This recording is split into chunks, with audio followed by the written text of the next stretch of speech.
Good morning, class 11 science student. We was discussing about the definition of a chemical bond, which depends upon the tendency of a constituent atom to acquire novel gas configuration, which is a Coastal-Lewis approach, and the tendency to minimize the energy by the molecule. The next heading is electronic theory of valency approach, which is also known as the Coastal-Lewis. This theory is based on an electronic concept of atom. According to this theory, the combination of two or more atoms involving a redistribution of electron in their outer shell, either by the transfer or by sharing, take place in such a way that all the combining atoms acquire stable novel gas configuration and minimum energy. Now come on the next topic, that is the Lewis symbols or electron dot symbols, as you have already done in class 10th. G. N. Lewis introduced a simple notation to represent a valence electron. We are going to represent a valence electron by a single dot, and these are called Lewis symbols, and they do not consider the inner shell electron as it's shown on your screen. If the number of electrons are equal to 4 or less than 4, then the common valence of the element is equal to the number of dots in the Lewis symbol. Second, if the number of dots are greater than 4, the common valence is equal to the number 8 number of dot. Now come to the type of bond, the electrovalent or the ionic bond.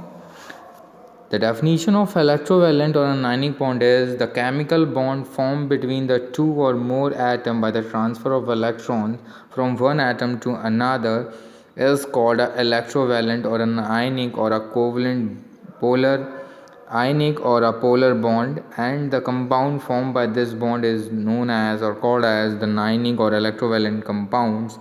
The number of electrons which an atom loses or gains while performing an ionic bond is called its electrovalency. The next is an example of ionic bond is NaCl, Li2O, MgO. Here, all the diagram has been mentioned regarding a Lewis dot structure of Na. As you know, a single electron is present in the last orbit, and the chlorine 7 electron is present in the last orbit. The sodium, that is in a metal, which donates an electron to the chlorine. So after this transferring of electron, the sodium acquire the nearest noble gas configuration, that is 2,8, and by accepting an electron from the sodium, the chlorine also acquired the nearest noble gas configuration, that is 288, and there is a formation of NaCl. Okay, same as in the case of Li2O and MgO also. Next we are having an example, that is calcium oxide MgF2Na2S. Now next is the condition required for the formation of ionic bond. First one is ionization enthalpy. The low ionization enthalpy of that atom which forms a cation or on losing an electron favors the formation of ionic bonds.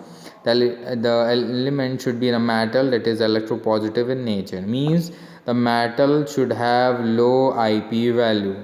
IP means the minimum amount of energy required to remove a valence electron from the metal.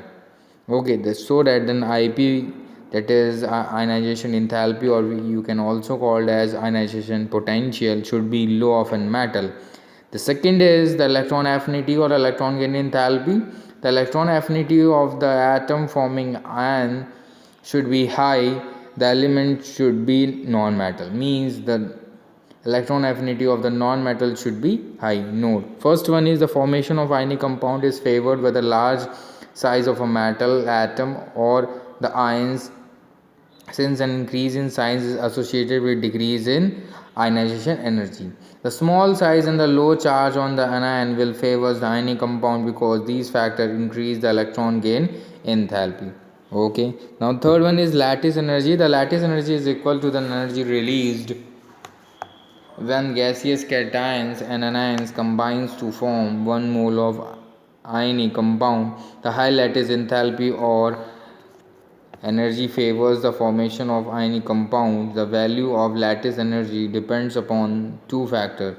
That is, first one is the charge on ions, second when the ions, the size of ions. The charge, larger the magnitude of charge on ions, greater is the force of attraction and the larger is the amount of energy released.